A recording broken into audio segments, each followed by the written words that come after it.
રાજકોટમાં લેવા પાટીદારોની વાયરલ થયેલી પત્રિકા મામલે ગંભીર દાવો કરાઈ રહ્યો છે। પત્રિકા કાંડમાં કોંગ્રેસના ઉમેદવાર પરેશ ધાનાણીના ભાઈ શરદ ધાનાણીનું નામ ઉછળતા ખળભળાટ મચી ગયો।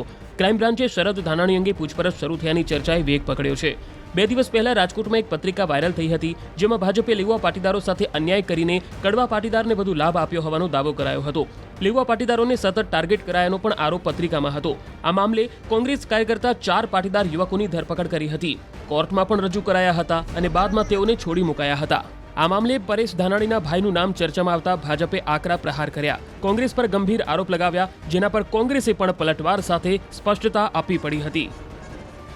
આ પત્રિકાથી લેવા કરવાનો વાદ નથી થવાનો, એટલા માટે હું કહી શકું કે ગઈકાલે આ પત્રિકા 5 દી થયા પર ગઈકાલે જે સંયુક્ત પાટીદાર સમાજનું સંમેલન મળ્યું હતું, એમાં અમારા રાજકોટના લેવા પાટીદાર સમાજના મોભીઓ, કડવા પાટીદારના મોભીઓ 250 જણા તો સ્ટેજ ઉપર બેઠા હતા।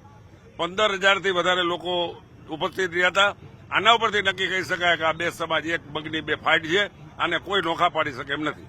ખાસ કરીને આ નોખા પાડવાનો પ્રયાસ કોના દ્વારા કરવામાં આવી રહ્યો છે, શું કહેશો? એ તો જેની હીન માનસિકતા હોય એવા લોકોનું આ ષડયંત્ર હતું, એના કારણે એને પત્રિકા બહાર પાડી। ને કોંગ્રેસની હંમેશા માનસિકતા રહી છે, લોકો એને વોટ દે હોય એની પાસે કોઈ મોભી નથી, એટલા માટે આવા ટૂંકા કરીને કઈ રીતે વધારે મત લઈ શકાય। પણ અત્યારની પ્રજા શાણી, સમજુ અને વિચારશીલ હોવાના કારણે આ પત્રિકાને કોઈએ ધ્યાનમાં લીધી નથી।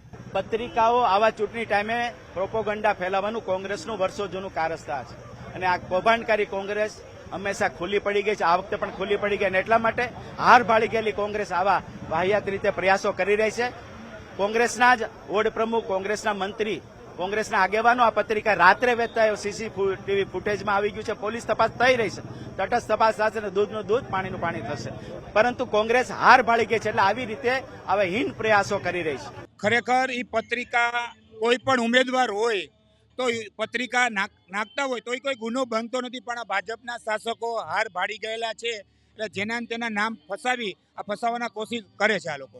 એટલે એનું કોઈ કાર્યક્રમ હોય એટલે મોબાઈલ બંધ છે, પણ ધરપકડ કરવામાં આવી નથી હજી આજ સુધી। આવવાના હતા, પણ ગ્રામ્યનો પ્રવાસ હોય તે રૂટ ઉપર ગયા છે, અજવેથી રસ્તામાંથી જોડાશે એવો મારી પાસે મેસેજ આવ્યો છે, એટલે અમે રોડ શો ચાલુ કરી છે। ના, એ તદ્દન્ય વાત ખોટી છે, એવું કોઈ વાત નથી। ગ્રામ્યનો પ્રવાસ અધૂરો હતો, એ પૂર્ણ કરવા માટે પરેશભાઈ ગયા છે, અમને એવો મેસેજ આવ્યો છે, અમે રસ્તામાંથી જોડાણ કરશું।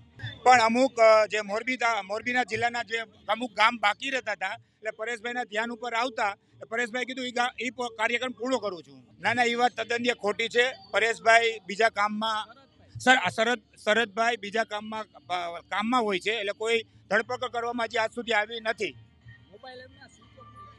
એટલે એનું કોઈ કાર્યક્રમ હોય એટલે મોબાઈલ બંધ છે, પણ ધરપકડ કરવામાં આવી નથી હજી આજ સુધી।